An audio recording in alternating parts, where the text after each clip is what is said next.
Howdy folks, and welcome back to Random Acts of Violence in World of Tanks with the mighty Jingles. And before we get on with the action, there's just one or two things I wanted to clear up now that patch 9.12 has finally arrived for World of Tanks, and it's mostly to do with the emblems and inscriptions. Now, I'm sure you all remember the massive fuss that kicked off not just on the EU server, but also on the Russian servers and the North American servers, hell, everywhere, with the way Wargaming were going to implement inscriptions and camouflages, and emblems as well, obviously. It's the changes to emblems with the fact that they were going to give bonuses, very, very powerful bonuses, that when you've paid for them all, would basically be like having an extra equipment slot on a tank.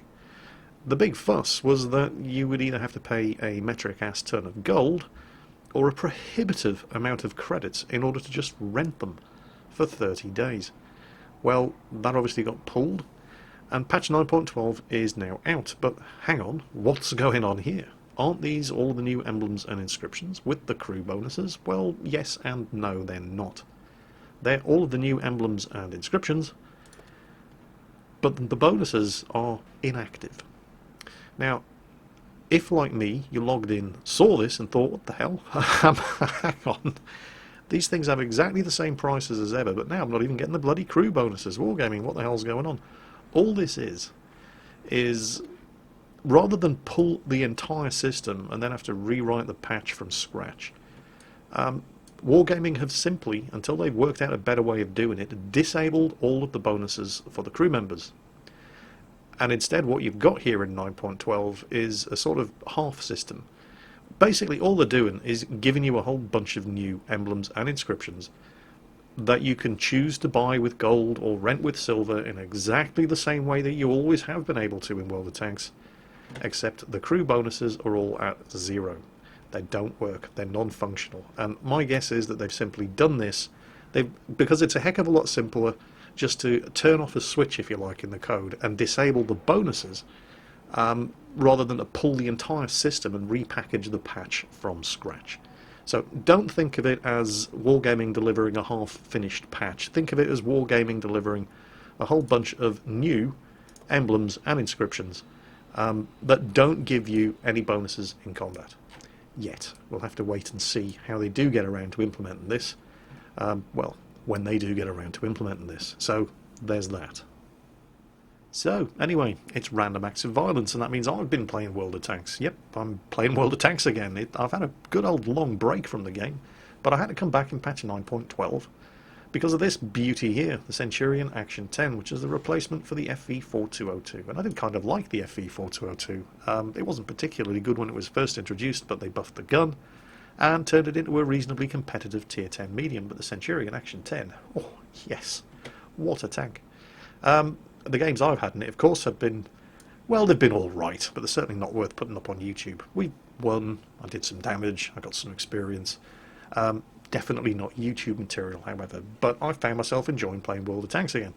It has been a long time since I actually played, but I get sick and tired of playing the same games all the time, and so I do take these lengthy breaks. I'm having a bit of a break from World of Warships at the moment, and mostly playing single-player games. But I actually had quite a bit of fun playing World of Tanks today. Not so much in the Centurion Action 10, which is kind of surprising, but in other tanks, which I don't necessarily really enjoy playing. I had a go in the Centurion Action 10, as I said, not a massively fantastic game, and then I dropped it down to the Centurion Mark 7 and had an utterly disastrous match. And then on a whim, I dropped down to the Centurion Mark 1, which, and let's face it, is not a particularly good Tier 8 medium tank. And I was very glad to upgrade to the Centurion Mark 7 at Tier 9. And I wasn't expecting great things. So I was pleasantly surprised when I got this match on El Haluf. You know, I can't remember really liking the Mark 1 Centurion that much. Stock, it's absolutely terrible, unless you've already gone down the British heavy tank line and unlocked the 17-pounder gun on the Black Prince. And that's probably why I don't have such good memories of the Mark 1 Centurion, because I didn't go down the British heavy tank line. I went down the medium tank line first because I wanted the Centurion. And when I got it, oh dear, no. No, not at all. Once you've got this thing fully upgraded, however, Despite the absolutely terrible hull armour, I mean it is monstrously bad, and you're going to get your ammo rack taken out a lot, even from the front in this thing. I guess I was just playing it wrong, because once you've got that Mark III turret, which has a very, very nice gun mantlet, and that Type A barrel 20-pounder gun, you've got what's arguably the best Tier 8 medium tank gun in the game. This gun, with that Mark III turret gun mantlet and the superb gun depression on the Mark I Centurion, makes this tank arguably, well certainly in my opinion anyway, possibly the best hilltop sniper at Tier 8 in World of Tanks. Better even than the Panther II. And that's quite a shame, because that's really all the Panther II is good at. But the Mark I Centurion is better at it. This gun has better accuracy, it's got better aiming time, it's got better penetration, it does almost the same alpha damage, it's got better damage per minute. It really is a fantastic tank at perching on hilltops and using that gun mantlet and the gun depression to take pot shots at things on the other side of hills. And that's what makes this particular replay all the more remarkable, because I basically don't do any of that. Instead, I'm playing this thing like a heavy, because the heavy tanks on my team didn't want to. And I get away with it. The thing is, the Centurion Mark I, and for that matter the Centurion Mark VII, isn't really a medium tank. It's just not fast enough. A 40km/h top speed it's not very good. The power to weight ratio, on the other hand, is very, very good, and it does make this thing able to get going from a standing start and reverse very quickly as well, which is going to come in handy here as I go all the way up front and face off against most of the Tier 8s on the enemy team at point blank range in a corner fight against an IS-6, a Super Pershing and a T-34. So there's my heavies all behind me as I tank the corner in a medium tank, doing it completely wrong in the Centurion. But yeah, here we go. Well, here we go. Took a hit from the Super Pershing, but hit him in return. Move forward, try to angle, eat the shot from the IS-6 in the tracks, but you can see that the T-34 is aiming for the hull, and the frontal hull armour on this thing is just bad. But you can see the shots coming in from behind. There's nobody right up here with me, but the rest of the team are at least 100 metres behind me, but they are able to give me some support fire so that I don't have to just sit here taking shot after shot after shot from these guys on the corner. Come on. Yeah, and bounce one from the Super Pershing. Don't know why he's not shooting into my hull. Instead, they just seem to be going for the turret. More shots coming in from behind. Come on, IS-6. There we go. Blew his tracks off, but he doesn't want to hang around sitting there. He burns his repair kit and pulls back.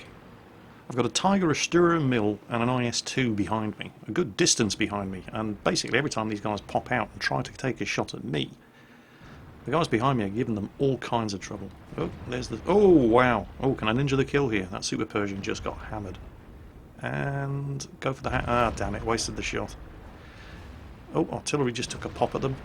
I really can't complain about the team's performance here. I mean, look at the scores. We're winning 6-0. All the kinds of support that you could possibly want. Nice shot there in the cheek plate of the IS-6 at point blank range. Angle the tank again.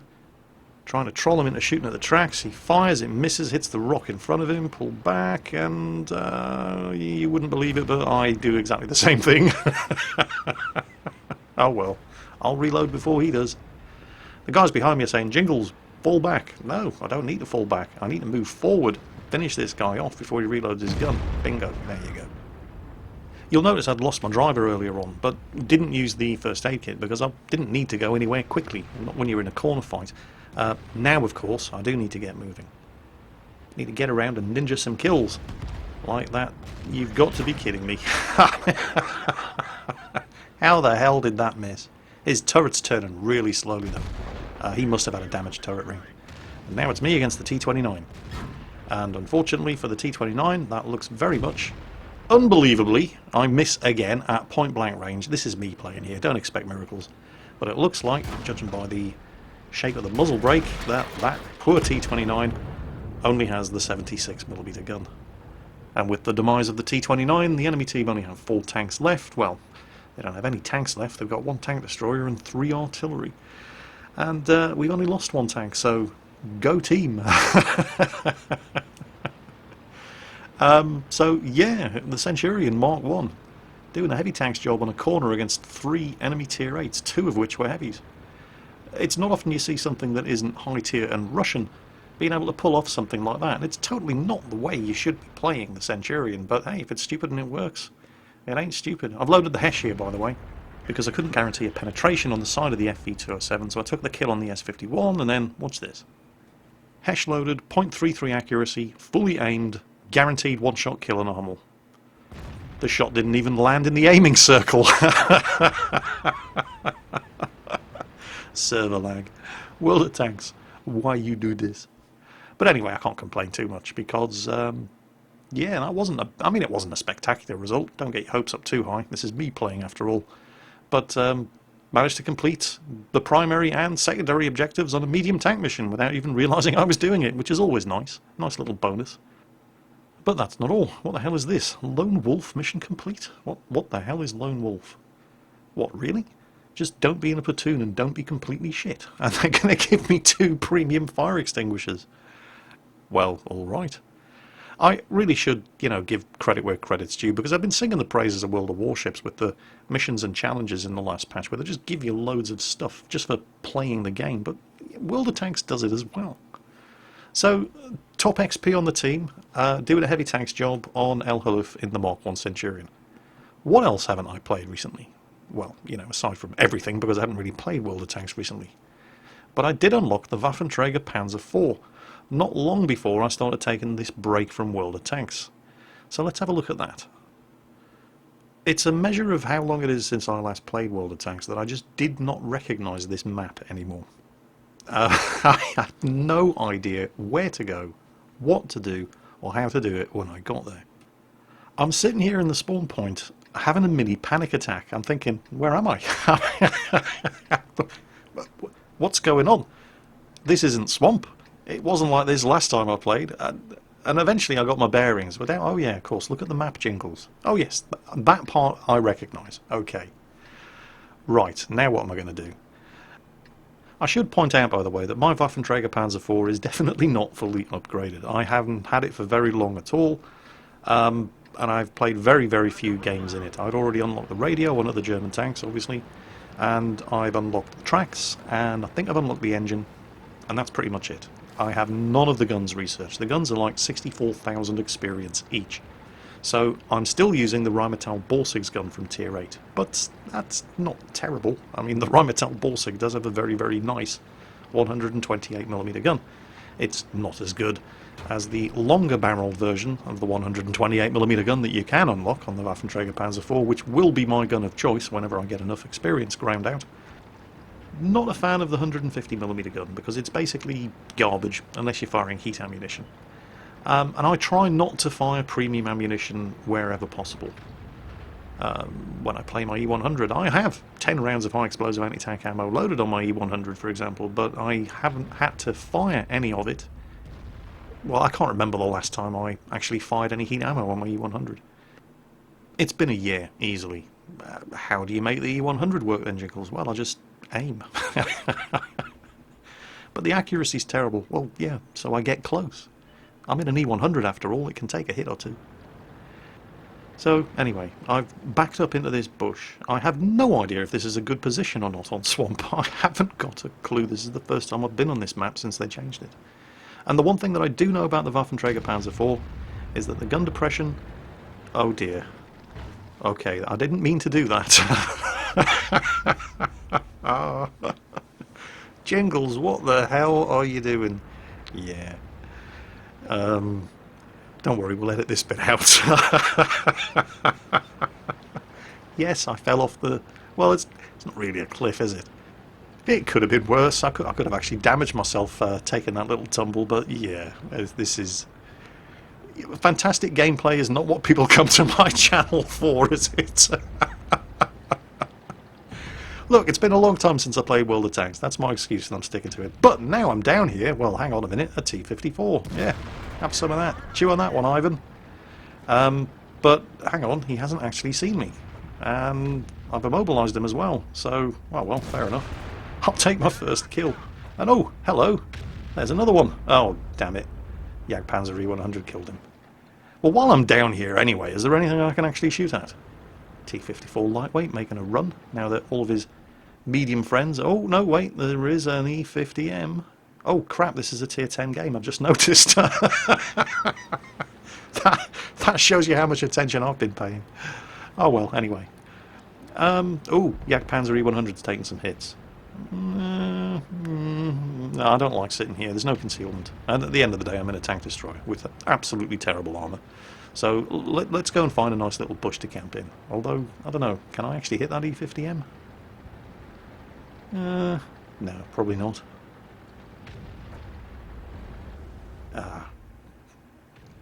No, he's actually on the other side of a hill from here. So, alright. Oh, Leopard prototype, but no, my aiming time just isn't quite good enough, and no, he's done. T110E5 is toast. Couldn't help him. Alright, which probably means that being down here is not such a terrible idea after all, because those guys are going to try to pressure the Jagdpanzer E100. In fact, some of them may even be trying to sneak... Yeah, there he is! I knew it! I knew it! I knew I'd get something to shoot at if I hung around down here. It was pretty obvious at that point that somebody was going to try to outflank the Jagdpanzer E100. And so, being back here, totally meant to be down here, of course. I didn't fall off the cliff by accident. No, no, no. This was my plan all along. And if you believe that, I've got some real estate to sell you in the Louisiana swamps. So, yeah. Well, I like to say, if it's stupid but it works, it isn't stupid. I don't know why artillery left me alone in this match. I mean, oh, shit. Leopard prototype. Now, he can't see me, because there's multiple different layers of concealment between me and him, but I'm completely stuck here. I daren't move, or he is going to see me, so it would be really, really nice if somebody would take him out. Thank you, artillery. Lovely shot from the Batchat 15558 there, just completely nuked that Leopard prototype. And I do kind of have some sympathy for him, because when you're in a machine that doesn't have an awful lot of armour, like the Leopard prototype, and like the Waffenträger Panzer IV, you really don't want to get the attention of artillery. And I just don't know why the enemy artillery hasn't been pounding the crap out of me in this game. These things are normally public enemy number one for artillery, because they've got no armour, and they have very, very dangerous guns, although they don't know I don't have the very, very, very dangerous gun on this thing. I'm still using the Rheinmetall Borsix gun, but it's not a bad gun. And these things, no armour whatsoever, full damage from artillery high explosive shells. Although then again, I've only really been spotted once in this match, and that was by the T-54 lightweight, as I nuked him as he came around trying to outflank the Jagdpanzer E100. Perhaps they had better things to do at the time. I don't know, and I'm certainly not complaining, but I've just noticed the scores. We're winning 10-6. I'm not likely to see anything else down from that position over there, so let's get up. Now that the team are moving forward, well, they've been moving forward the entire game. Again, this was a good team. Now winning 12-6. I'm going to need a hustle if I want to actually kill anything. Like that IS-3. And, yeah, got him. 2 enemies remaining. The artillery is... Look at this artillery. You know, nothing but respect for this guy. Batchat 15558 there, trying to get around. And he's managed to get around the Jagdpanzer E100. Surprise! But, you know, nothing but respect for that artillery driver. He didn't do the typical scumbag thing and just suicide as soon as the game was lost. He fought it out to the end, and he very, very, very nearly gave the Jagdpanzer E100 a high explosive enema. Oh, there's the E50. And I don't really have a shot yet, but once again, more through luck than skill. But oh, I do have a shot now, but he can't see me at all. Nice hit. And that's pretty much the last hit I get done in this game. Did some sort of critical damage to him. Not entirely sure what. I guess we'll find out after the battle. Waiting to see if he's going to pop up again. And he doesn't. He relocates with an IS-7, a T-54E1. There he is. Slaps the T-49 as he tries to do a drive-by. I don't even know if there's anywhere for the T-49 to go up there. I have no idea what that end of the map looks like. I've never been up there. So, anyway, yeah, the E50 is not going to survive. In fact, there he goes. So, that was my first game in a mostly stock Waffenträger Panzer IV in, I don't know, 3 months? It's probably about 3 months. Could have been very, very embarrassing. In fact, let's face it, it was very embarrassing. Falling off the cliffside like that was just... Oh, I don't know. But hey, you got the Lone Wolf mission done again. So there's another 2 premium fire extinguishers for just, not sucking completely and being on the winning team. And it was very much a case of being on the winning team rather than, spectacular efforts on my behalf. But then again, this is me playing. You have to tone your expectations down a little. I'm not Quickie Baby. I'm not Circumflex. Hell, I'm not even Rita Gamer.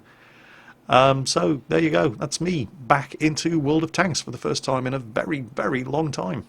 And, actually having quite a bit of fun doing it. Because I'd forgotten how much fun this game can be if you have the good luck to be on a team that can actually find its own arse in the dark without the benefit of a flashlight, a map and written instructions. And so, yeah, been having fun playing World of Tanks and looking forward to having more fun playing more World of Tanks. That's it for today, folks. I hope you enjoyed the video, and as always, take care, and I'll catch you next time.